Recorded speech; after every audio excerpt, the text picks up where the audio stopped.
Tonka? Tonka sounds Not familiar. too sure. Tonka construction. Oh my! Like if I close my eyes, I can really hear the sound. Hello. 大家好! And upper cover semua. Nice timing. It is that time of the day again. We are Yeah. recording this one day in advance because we have actual work to do tomorrow. Yeah, we got some big boy stuff to do tomorrow. Yeah, we do have some big boy Yeah, stuff that pay us. Yeah. We are your video game best friend, and of course, you are watching the Epic Arcade podcast, Yep. where we talk about all things gaming this week in gaming. And as Yep. usual, I'm your video game best friend, Calvin Tay. And I'm your video game best friend, Afiq. And I'm the producer, What's your Let's name? go. Dickson Yeah. C. Dickson C. We are trying a brand new style to the podcast. I would Yeah, say we're One testing a structure. one that Afiq came up with. We will break it down to like a couple of segments, from cold opens to funny stuff to the actual news, and things that we are actually doing and enjoying in our life. Yeah, because I realized when I watch our episodes back, we wanted to do like an unstructured, go with the flow thing with Epic Arcade, right? Mm-hmm. And as much as that's liberating, it's also taxing when you get into the episode and you want to start thinking about what you want to talk about. Yep. So as with anything in life, you need structure. Yep. And I also I was listening to some of our previous episodes and it sounded too like gaming newsy, that we tried to fit too much of gaming news, that some of them were pretty much almost irrelevant. Right. So I want to just mix it up and throw in some like live stuff, some rants, because I feel like this is a space where you can do that. Yeah. I think we're slowly transitioning from a full-on video game podcast to more of a best friend couch / life update / video games as well. Yeah. Right? It is slowly transitioning into that. Yeah. Because again, we are adults, unfortunately. But anyways, We have real life to go back to. if you are watching this episode, means that you probably watched the last episode. I just want to apologize in advance because it was a rush job. Me and Afiq was in Penang, and I was in Penang for about like 5 days, if I'm not mistaken. Yeah, I was there for And- like 2. Yeah, and I really didn't have time to edit the episode itself. So it was kind of a rush job, not something that I'm proud of, but we have to keep our consistency up. Yeah. So I do apologize for that. But this week itself, what are we going to talk about, Fig? I don't want to go through like an overview of the entire episode right now. Okay. We'll just go through segment by segment, but for the benefit of you guys watching or listening to this on Spotify and Apple Podcast and all that, segment 1 is just gonna be a ranting sesh. Like it's free form, so if there's no rant, we'll talk about some other stuff that's happening in our lives. But most of the time we're ranting outside of when we have conversations, there are things that we rant, and I feel like it's a really interesting thing to sort of rant here, so we can have a discussion and see what each other think about the rant or what I'm thinking about. And segment 2 is talking about like a question of the week, which is something that I want to incorporate into Epic Arcade, which is going online and finding questions that interest us. Most of the time they're going to be gaming. But I think there will be times where it's not gaming related. It's more like life stuff, stuff that everyone can relate to. And then segment 3 is going to be a little bit of gaming news, but we're not going to do it the way that we used to do it. So the way that we used to do it was we never went deep into certain news. It was really just mentioning stuff out. So this time, as we're limiting the number of news that we're talking about, we can go deep into some of them. So like for today, there are some that we can go deep into. And then number 4 is just our experience with gaming. I know like for you this week, gaming wasn't a part of your a part of your focus. But animation still was. Yeah, but anime, so that's another thing that I want to talk about as well. And I feel like I'm gonna say certain things in this episode where if you know me, it's something that I've never been associated with. So that's gonna be interesting. Yeah. So that's all 4 segments. Hopefully we get to keep this structure nice and tidy. Yeah. And yeah, man, let's do it. Practice makes perfect. So Exactly. with this, we're jumping to a break.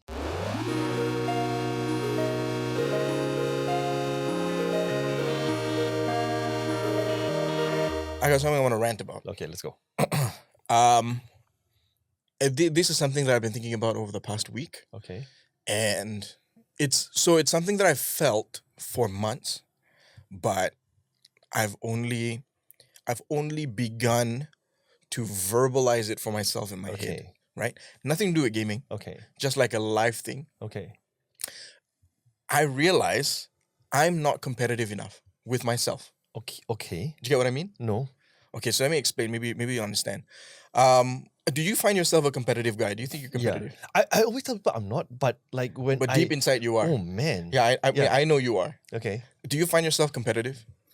I don't think so. Right. I think I'm in the same camp, and I'll explain why. I'm completely fine with losing. Right? To the point where I'm like, you know what? A loss is a loss, which is a positive thing from a certain angle, right? So let's say I'm like, every failure is a learning, is a point of learning, right?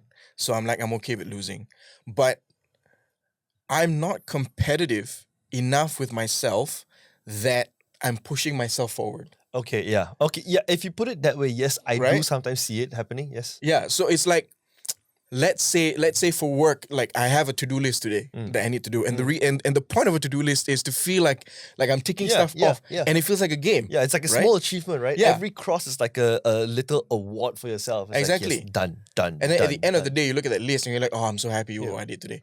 But I look at that list and I'm like, oh, I didn't do this, I didn't do this, and you know what? Never mind, tomorrow's another day. Which is bad. Okay. Because what I'm doing to myself then, I'm saying, okay, it's okay to not do what I've committed to doing. And I feel like that needs to change, man. Okay. I don't know if like, okay, what do you feel? Do you think that being competitive is good or being competitive is bad? It really depends on the situation sometimes, right? Because if you're competitive on the most petty things, it's like, bro, I went to boat noodle and I had like 20 bowls of noodles. Yeah, right? and then my friend only had like one. Yeah, and then Afiq only had like one. That's petty competition, right? Right. But if you're talking about being competitive in order for you to survive, then yes, that is very, very important. Do you feel like you're competitive with yourself? Like, do you feel if you looked at yourself yesterday, you were like, fuck you, man. Yeah. You should know I am the hardest on myself, right? that's No true. one else can hurt me That's true. besides me. I am so hard on myself. Even like small achievement, I was like, dude, what the hell, man? You can do better, right? And that's just me. That's maybe that's how I'm brought up. Yeah. So yes, I am very, very competitive. Is it good? I don't know. Is it bad? I don't know. But sometimes I'm hard to myself to the point that I feel like a failure. Right. Yeah. It's a dark start, man. It is a dark start, man. It is a dark start. But I was thinking about this while I was driving actually just now. What helps me is like I've came to realize very recently that in order for me to actually success or feel like I'm learning something new, I gamify a lot of things. Right. Yeah, and that does help. That does help. Because if I see life through the lens of a video game, then things make sense. That's exactly what I do. That's exactly what I do. The term make it make sense to me. Yeah. It's like video game. Yeah. Like that email that you complimented me about to one of our clients. Like, dude, I remember that. That email was so good because it's the clarification and the clarity of it is so clear because but the actual point of like my feedback to you, my positive feedback to you was that you made it sound authoritative. Yeah. Which works because we're coming from the point of an expert, right? Yep.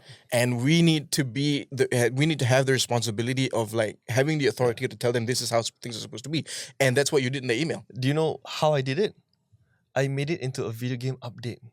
Like a hotfix. Like a patch update. Like a patch note. And that's exactly how I did it. Because like in order for me to make it make sense for myself, not anyone else, is to gamify it. Yeah. And that's what I usually do. Yeah, I mean for me, the way I use gamification is I play a lot of RPGs, right? Mm-hmm. And then like in RPGs, you have to level up. So every like I imagine a skill tree for myself. Like there's a skill tree that's like writing, and then there's like leadership, and then there's discipline. So if you have high discipline, means your manners high, because to me it makes sense. It means like when you have high discipline stat, you have high manner, and then when you have like high leadership, you have a lot of time. stuff like that. I know it's just the way that I make it make sense. Yeah, man. Yeah, I mean, yeah, that's cool. It's actually good that you brought that up, because that whole gamification thing is something that I actually forgot. Yeah. I forgot that I need to do that. It helps, man. It Yeah, definitely man. helps. Yeah. Cool. What else happened with us this week? I think we want to talk about Penang a little bit, right? No, man, Penang's gonna take a whole episode, man. No, Penang just is skim really- through it. Just skim through it. So okay, so last week we were in Penang and we did something that I think we're proud of.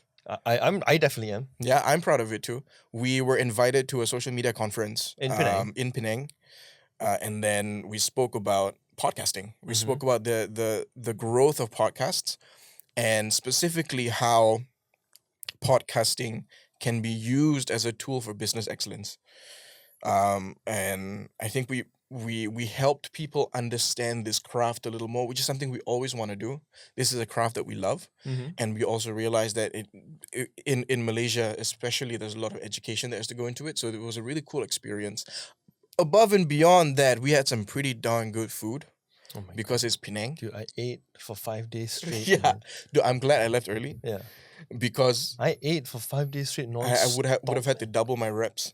Right. I would have to double my reps. Yeah, but Penang was fun. Penang was fun. I actually I didn't say this when I got back, but I realized it after the fact.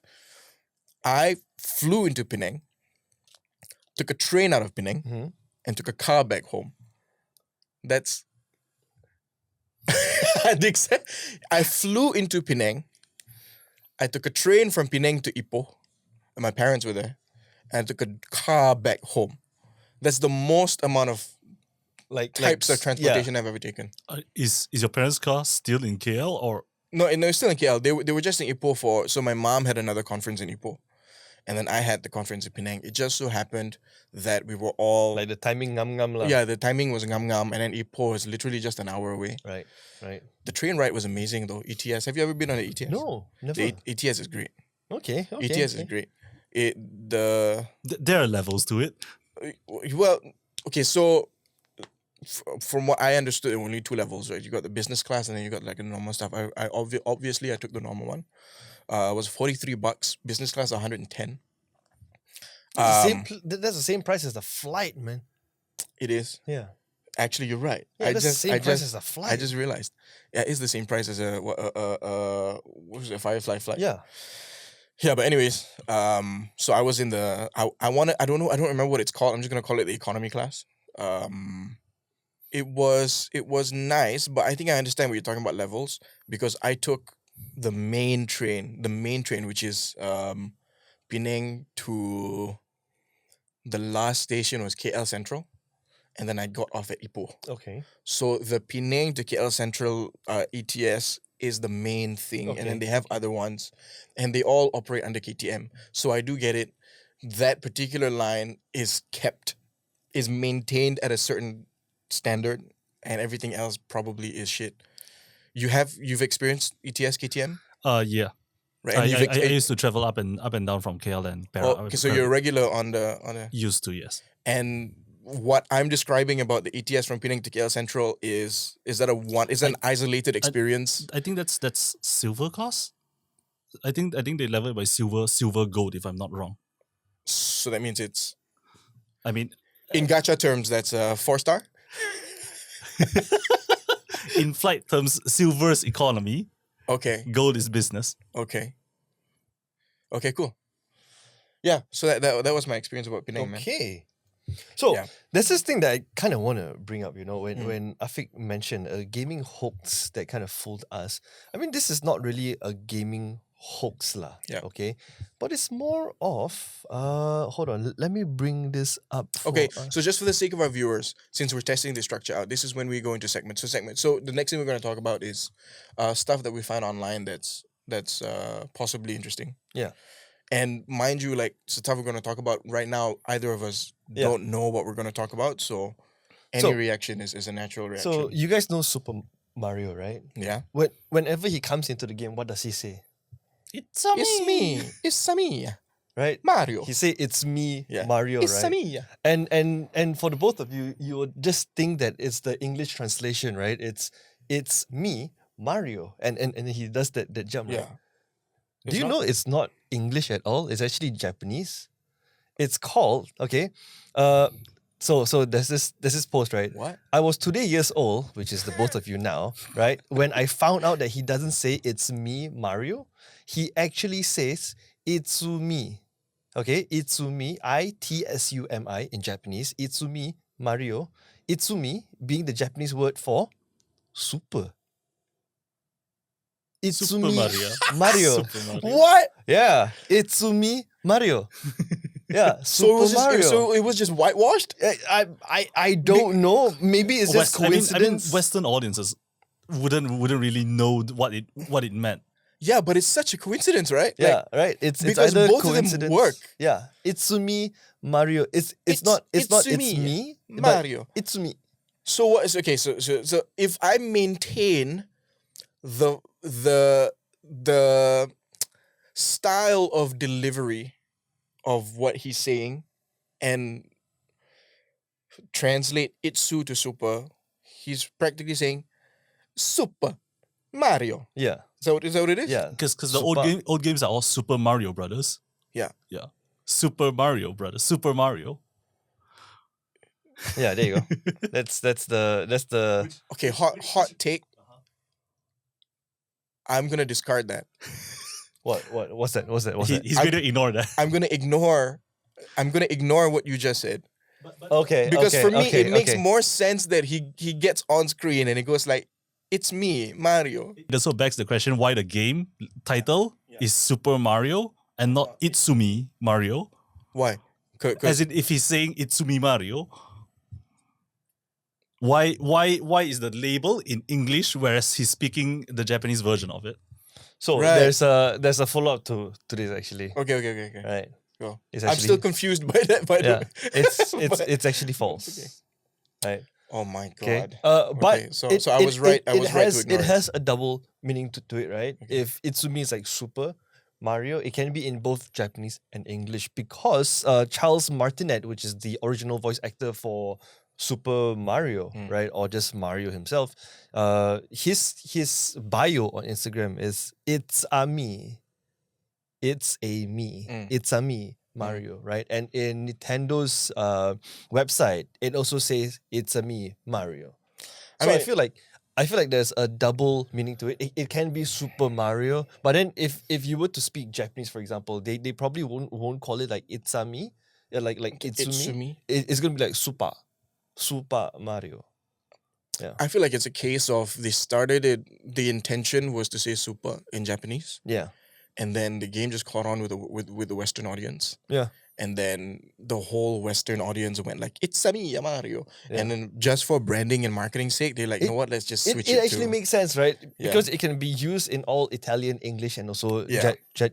Japanese. Because Yeah. if you use like Google translation, super might even be like subarashi, right? Like great, right? But then I just feel like there's like different meanings. Yeah, that's to it a lah. bit of a reach, Yeah. right? Right, but That yeah, reminds me of just to follow up on that. That reminds me of the Michael Jackson song. You know, no man. Mamasaymamasamamatusa. He doesn't actually say that. okay. So let me read it out for you. Today I learned that the lyrics "Mama say Mama sa Mama kusa" from Michael Jackson's song "Wanna Be Starting Something." You wanna be starting something. It's actually. Well, let me look for it for you.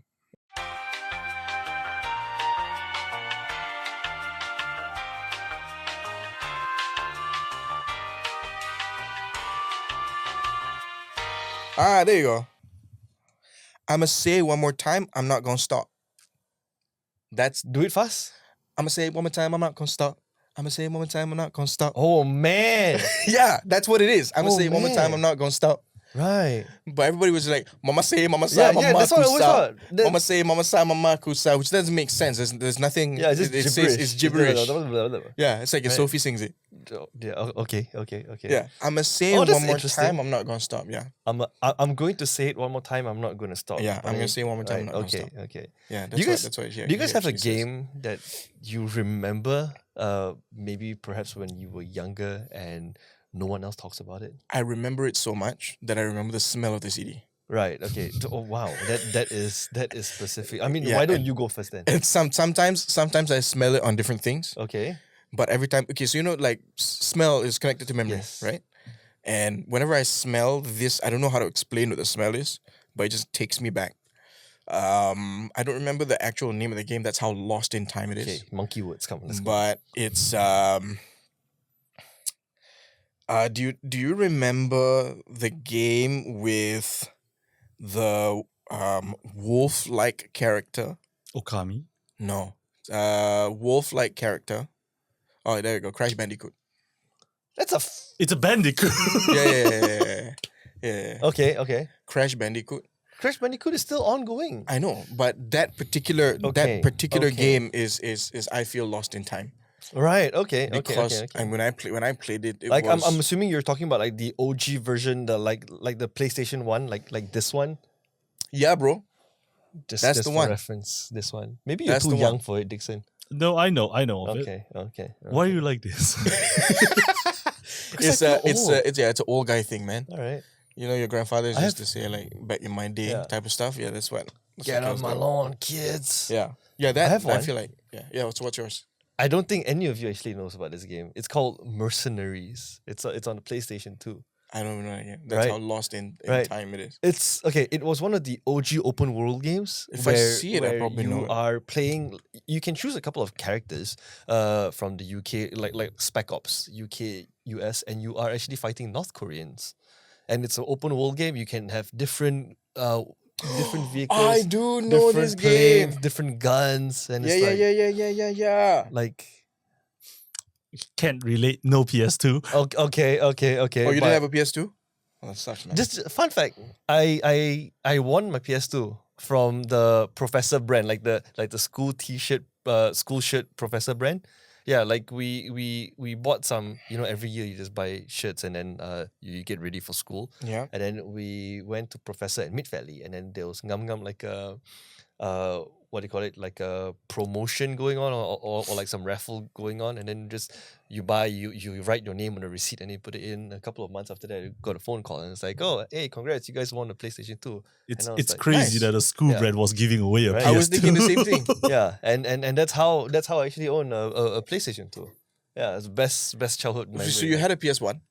No, I never had a Is PS2 the my only parents console you would- have had? does handheld console count? Mm-mm. Okay, then yeah. So it's a PlayStation 2 and a PlayStation 3, if I'm not mistaken. But I don't remember how I actually got the PlayStation 3. Okay. Yeah. Okay, I must have been spoiled. Then. Yeah, it's probably free. But yeah, Mercenaries. I have 1, 2, 3, and 4. Oh wow. The only reason I don't have 5 is because I can't buy it myself. Yeah, you have other priorities, right? Yeah, I have other like priorities like right a now. PC. Like a PC, huh? Yeah, but Mercenaries, man. Mercenaries, I man, looked dude, at the picture and I remember it now. You know this game, When right? you- when you It's- s- when it's you one of said the it- most open world games Bro. out there. When you it looks said it- reminiscent of Metal Gear Solid. Yes. Yeah, it's yes. like Metal Gear Solid. It feels a little bit like Fallout, like very, very small parts of Fallout. And it's open world. You can go anywhere. Yeah. You can even call in like supply drops to actually help you out and stuff like that. And it's one of my most fun I've had on the PlayStation 2 besides San Andreas. The other game that I can think of that's lost to the sands of time is a game called Black Hawk Down. I remember Black Hawk Down. Black Hawk Down. I remember Black Hawk I Down. had so much fun with Black Hawk Down, man. I remember I had like my then like my childhood friend. He's moved away now, but he used to come over and we would play. And back then it was like split screen, it's like split screen top and bottom. That was the shit, man. We would play like 1v1 split screen, which didn't make sense because I can just look at the bottom part of the Yeah. screen and find out where they are. But yeah, man, Black Hawk Down was the shit. I had so many memories of Black Hawk Down. Okay. So yeah, that's basically all the games. Dickson, Yeah. do you have one? Do you have a game that's that lost. you fondly remember, but you perhaps no one else have actually heard of the game before? It's hard to place because like throughout time of how much games you play, a lot of games. I've touched a lot of, like from a younger age. There's like point and click adventures. Like there's an old game with a purple car called I think Putt-Putt. Oh my god, Putt-Putt, Pajama Sam, Freddi the Fish. I've never heard that. That is I've my never heard that. that Is it my called Putt-Putt? call. Like Sophie would love the game. I think so. Putt-Putt? Yeah, But, Putt-Putt. but it's it is very old. But like I grew up with those kind of games, and they like Same. really taught you how to think. Yes. as a start, Yes, yeah. it's like a The- childhood puzzle game. This guy? Childhood. Yeah, Putt-Putt. Putt-Putt. Putt-Putt. And then there's Freddi the Fish. Pajama Sam was my favorite. I love Pajama Sam. I feel so. I don't know if my memory is deceiving me, but I feel like I've seen. Okay, you know, like the whole Mandela effect thing. Okay. Like I feel like I've seen it, but it also feels foreign to me. I don't know if you guys have experienced that. Did you play all of Putt-Putt? Like I at back then I don't think I recognized what all of Putt-Putt meant. right, Yeah. Like the Putt-Putt universe. Yeah, that was like maybe elementary, and then there was a point where I was playing a lot of the Disney movie games, Chicken Little, Over the Hedge. They released the Blizzard version of Shrek too. Do you specifically remember this cover? Putt-Putt save the. I think so. Yes. Let me see. Yeah, you're going through one of the things I'm going through. It's like it feels This- foreign. this- yeah, that's the same picture that I saw. That Yeah. I said it feels foreign, Putt-Putt save but I the feel like I zoo know it. is the definition of my childhood. By childhood, I mean like 5 and below, right? And then the, Damn. another one. I mean, since we're on this topic, right? You guys know Tonka? Tonka sounds Not familiar. too sure. Tonka construction. Oh my! Let me look at it. It sounds familiar. Ta-da! Not sure. I don't What think about so. this one? Tonka construction. I've seen that before, Dude, And I this- think the only reason I've seen that before is because of the Tonka label.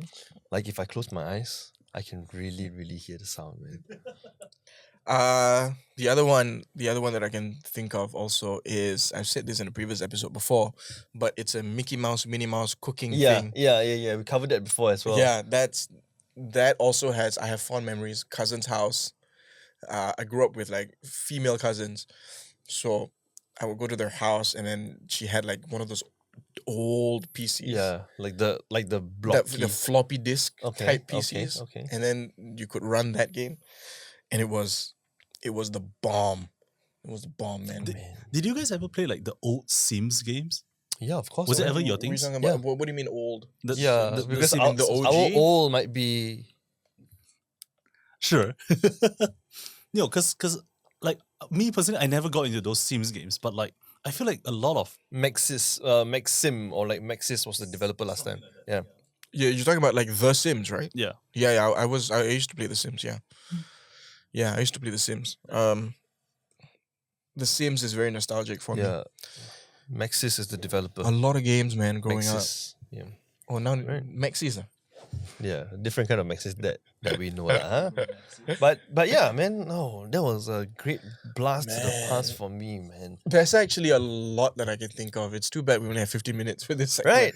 So after this break, we're gonna talk about the video gaming news that actually Yeah. happened this week. Yeah, That we got a lot kind of of cool stuff. changed or like is moving the industry itself. And, Yeah, and I believe, and one that I am particularly emotionally attached to, Mhm. but I don't know if that's gonna be the case any Yeah. longer because I'm down a rabbit hole I can't get out. all of that after the break.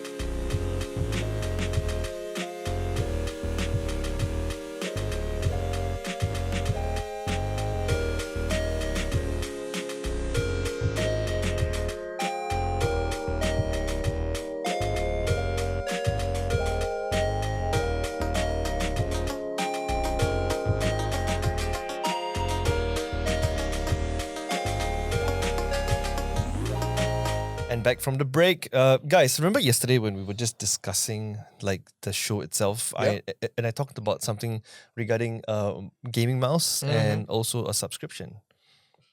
You guys remember that? Yeah, but It's mean- it's a funny thing because Afiq was like, "Bro, did someone talk about subscriptions? Yeah, I'll be I'm the the first first. one, right? I'm the first on their one." list. So, just I'm a this week sucker for itself, subscriptions, man. Logitech CEO, you want to pronounce the name for me? Hanneke Faber. Wants your next mouse to last forever.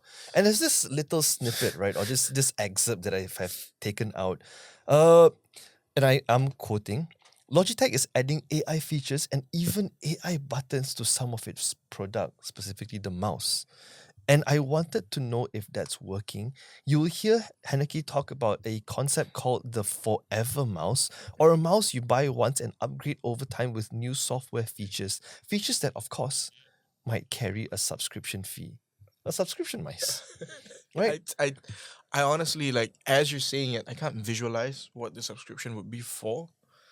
I feel like it's like It's software? the new age of like Tesla cars or like Mercedes. You know how Mercedes has like your car comes with all the features, you just can't access them without a certain Yeah. level of payment. like sports mode, for Yeah. example, or like your Paywall.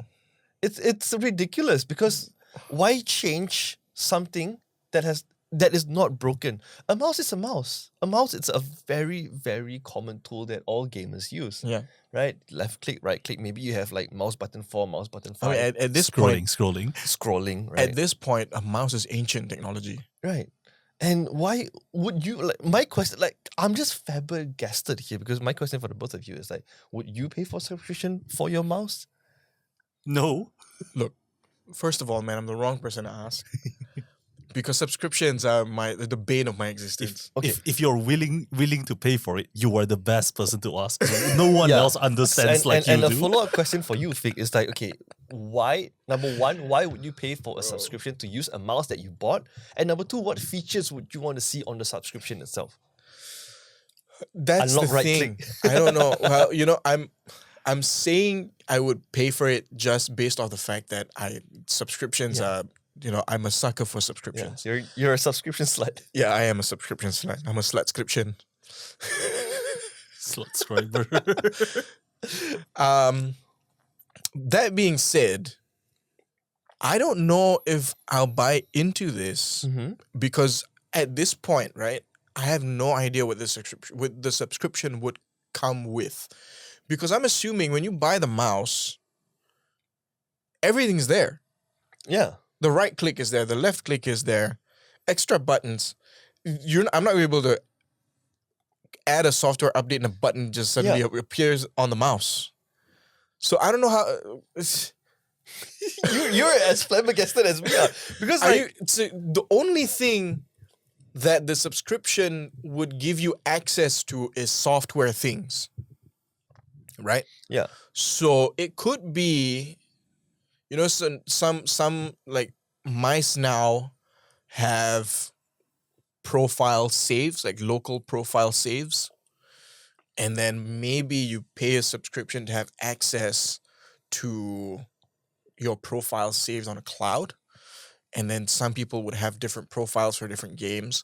You would have certain mouse profiles for an FPS, certain mouse profiles for a gacha game. Fair enough, right? But even then, like, for me, I would call myself an avid gamer. I've never had to change profiles on my mouse. Yeah. Have you had to change profiles on your mouse? No. Have you had to change profiles on your mouse? I mean, a little bit. Usually, it's just the PSI, I DPI? believe. Yeah, the The PI. How quick?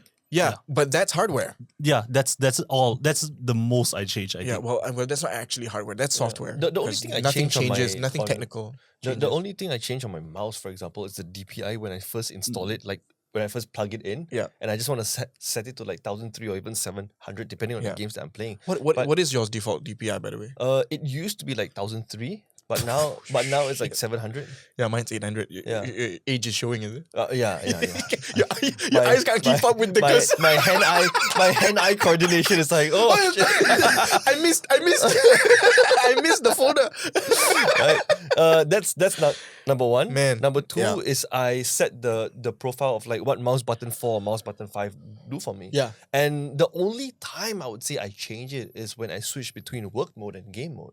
Right. Because when I go into game mode, right, 4, if I'm playing an FPS game, 4 is usually like the skill of the character, right? And then 5 is probably when I want to switch into like inventory or like an inventory wheel, for example, right? Just for example, right? Yeah. And for work mode, I switch 4 and 5 to like copy paste, right? Copy paste or like I've never merge thought or- about yeah, that. right? So it makes my life easier without touching like a hotkey. I can just macro it to like when we're doing video editing, for example, right? It's like the cuts and also the normal mouse, right? Yeah. So that's how I kind of change it up a bit when I'm doing work. Yeah, go ahead.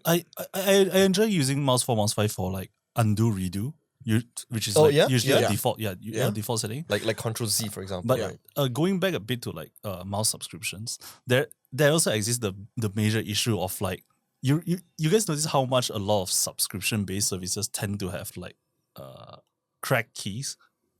What do you mean cracked keys? A lot of like Windows activation keys that you can buy on Shopee. Right. It feels weird. Like if a mouse subscription is there, like does it mean that would those crack keys also come out? I wouldn't be surprised. I wouldn't be surprised. Right? And then the subscription just kind of makes them lose out even more. Yeah.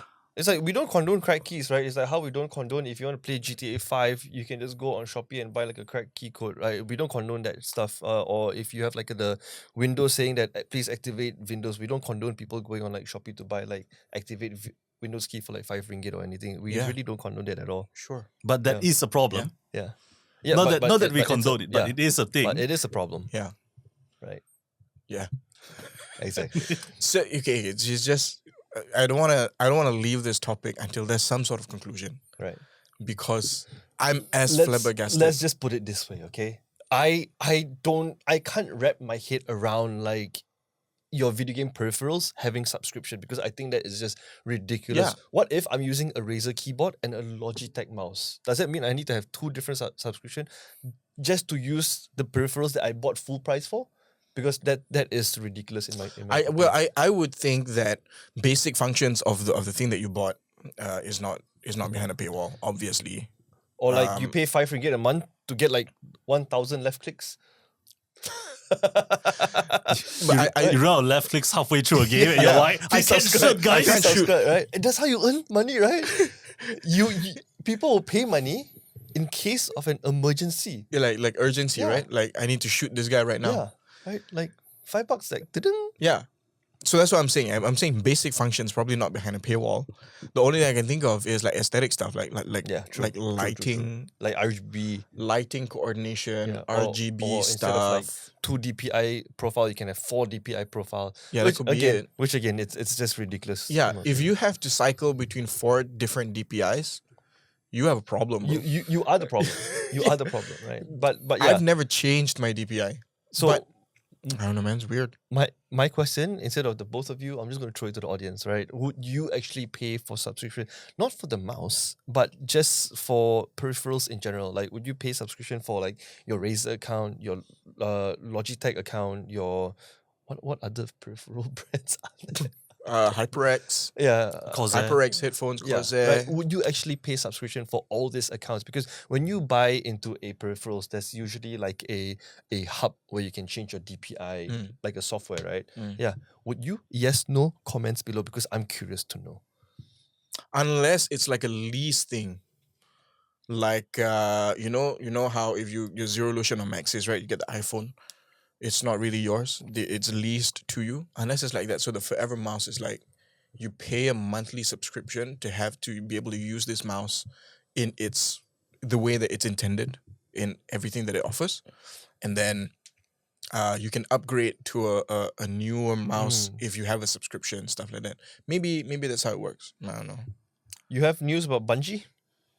Well, I don't, but I don't because I have been out of the loop with Bungie for the longest freaking time. I haven't touched Destiny. Are you serious? In like 2 weeks.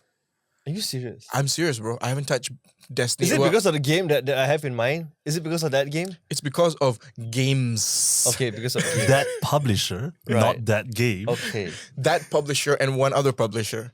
Okay. So just let me cover this really, really quickly. Yeah, okay? but I have heard about it, and if this came out 2 weeks ago, I would have a lot to say about it. But right now, as it stands, I couldn't be bothered. Okay.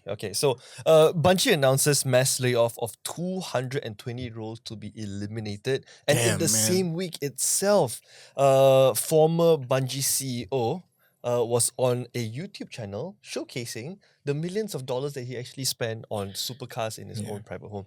I personally think that it's completely fine, because if you are a CEO, like what you do at work and what you do in your personal life should be completely exclusive to one another.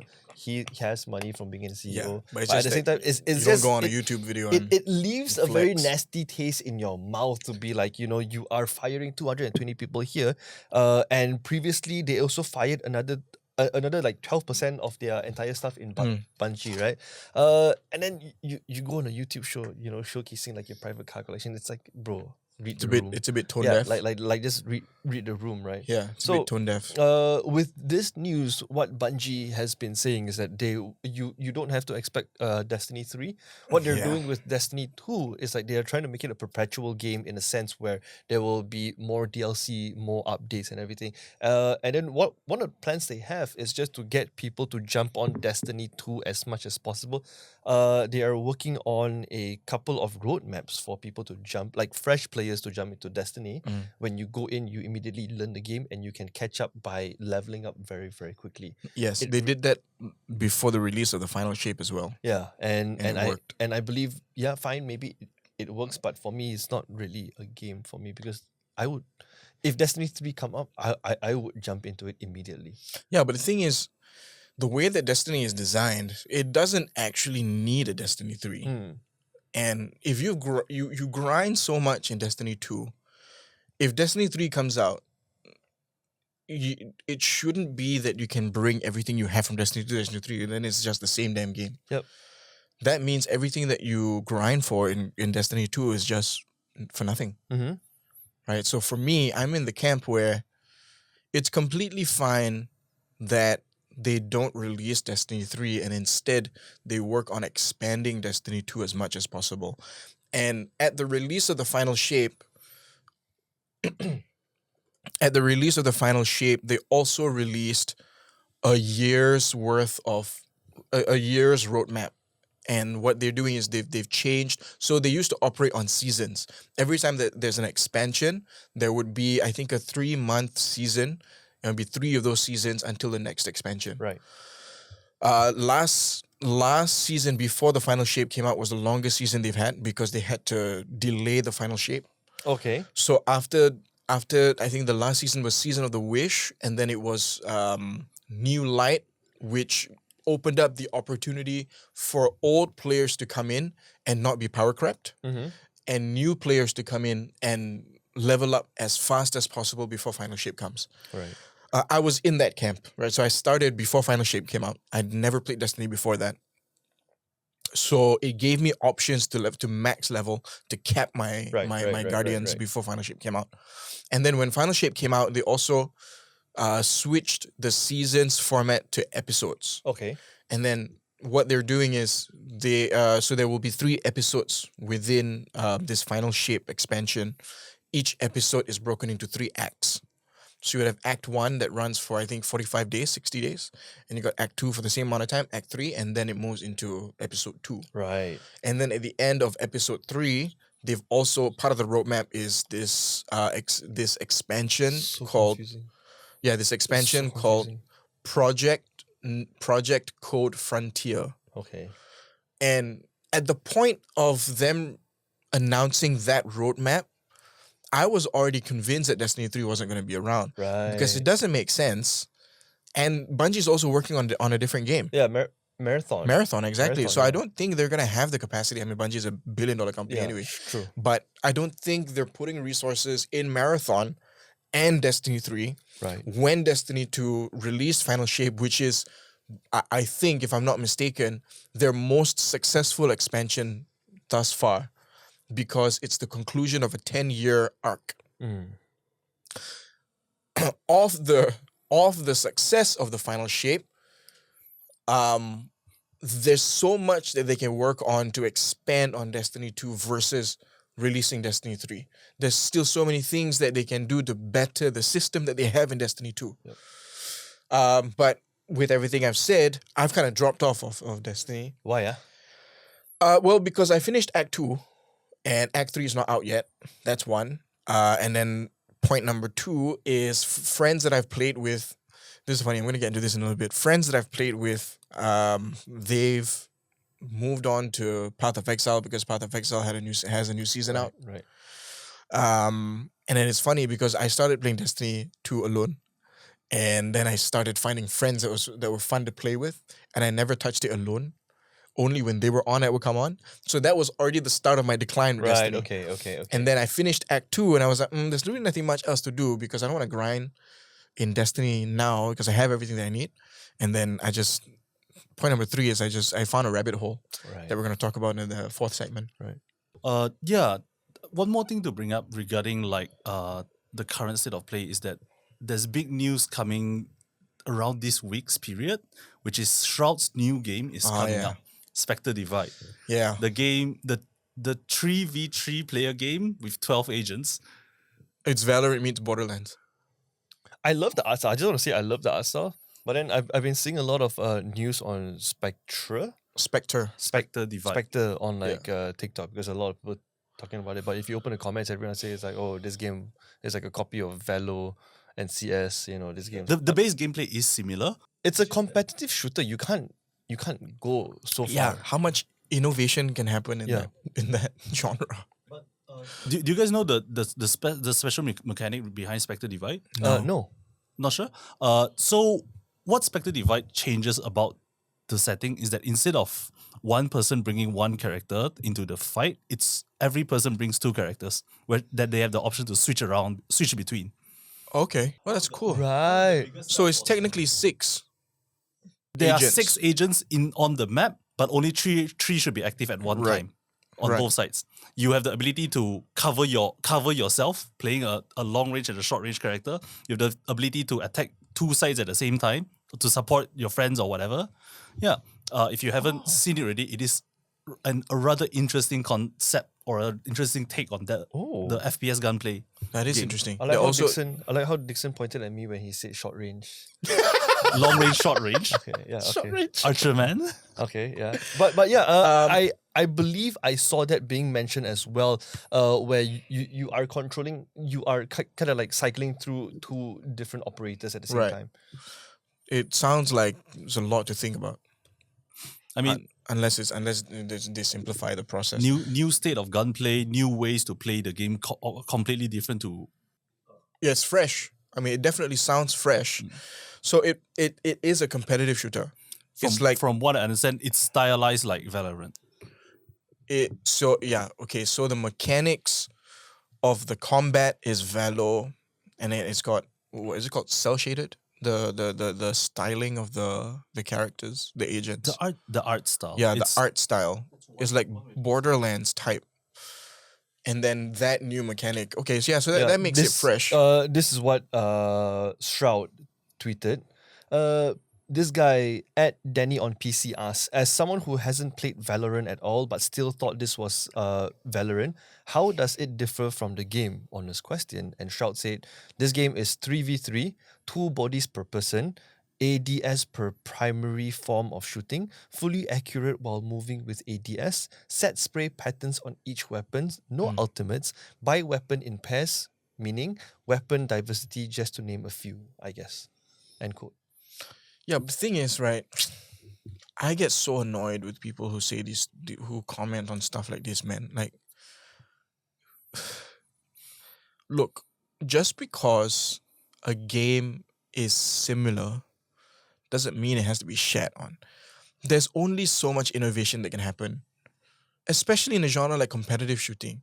If you add more stuff into it, it ceases to be competitive. Like, Apex is turned competitive for competition, but Apex is a casual freaking shooter. I know it's not an apples to apples comparison because it's a battle royale. Yeah, but these games are genres for a reason. They are genres for a reason. Yes. The fact that it's a genre is because people really enjoy a specific mechanic surrounding that thing. Exactly. And Why does it have evolves to be into a genre. different? Yeah. I mean, the fact that there are already mechanics that mix up your experience is different enough for me. You know, just because you have to be super stimulated by the freshest shit doesn't mean that people don't have to come up with stuff that are maybe a bit similar. I feel like people in gaming, right, are so used to being so stimulated by the newest shit that it needs to be the newest shit every single time. Yeah. I feel like it's the same theory as Star Wars fans. Like the biggest critics of Star Wars fan or the biggest enemy of Star Wars fan are Star Wars fans. Yeah, Like because no one can ever be fucking happy about it. Right? It's like, oh, why don't you do this way, right? And then another camp is like, why don't you do it that way?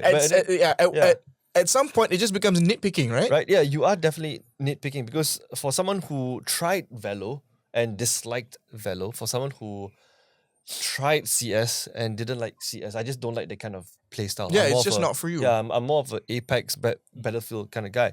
But looking at Spectre, I am honestly looking forward to it. Even though I know it's a genre, a FPS genre that is not my fancy, not my cup of tea, I would try it for the sake of trying it. I think based on what you read earlier, I feel like you would enjoy it because the fact that it's accurate in ADS while moving is a game changer for me.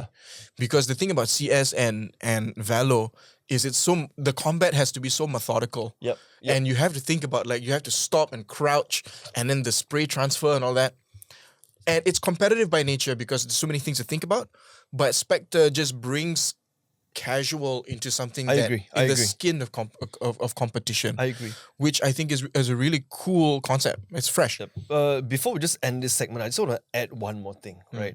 This game is actually created by Shroud, like co-created by Shroud. Yes. And Shroud is like, bro, he's a famous Valorant player, CS. but I don't know CS.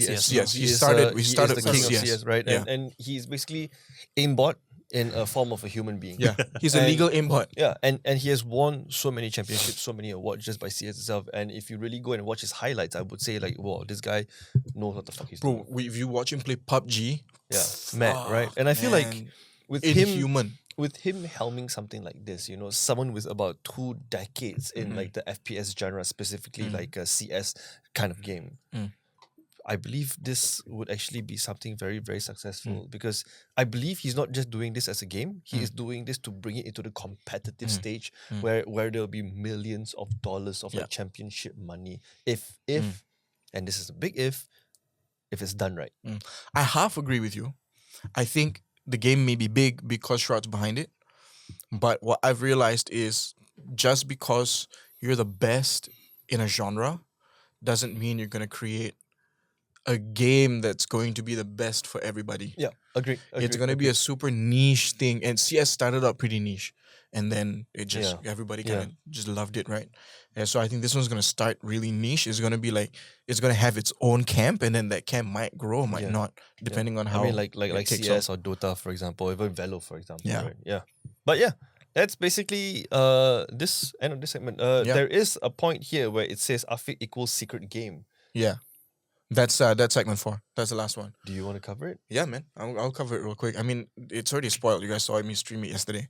But so everybody knows that I've been Hoyo versus Bitch for the past 2 weeks. And I'm still surprised. Just so you know. Just so you know, right? Yeah. For the longest time, I've been trying to get Afiq to watch like an anime, you know, like gacha games, for example. But for the longest time, he just is reluctant because it's like, you know, my wife don't really like this kind of things. I don't want to watch it. No, I never said that. Right? I never said no.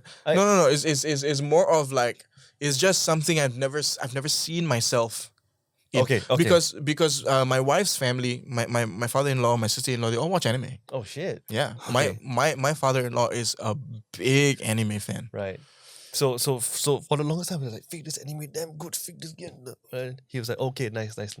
Yeah. Suddenly, I don't know why. You know, I don't know what happened, bro. Turn of the century. You know, brand new leaf kind of thing.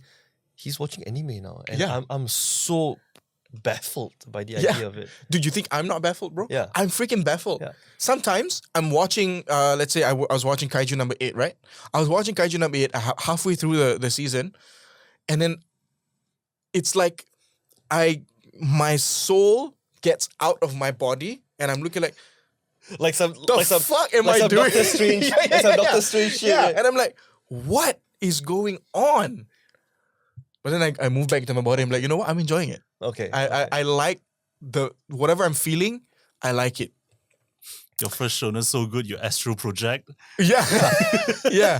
I'm like, I mean, since The we're fuck? since we're a bit short on time, right? I just want to say like the next episode, I kind of just want to just slowly dip our toes through like Afiq's journey of not only watching anime, yeah. but also gacha. Like Yeah, bro. what the fuck, gacha games? Yeah.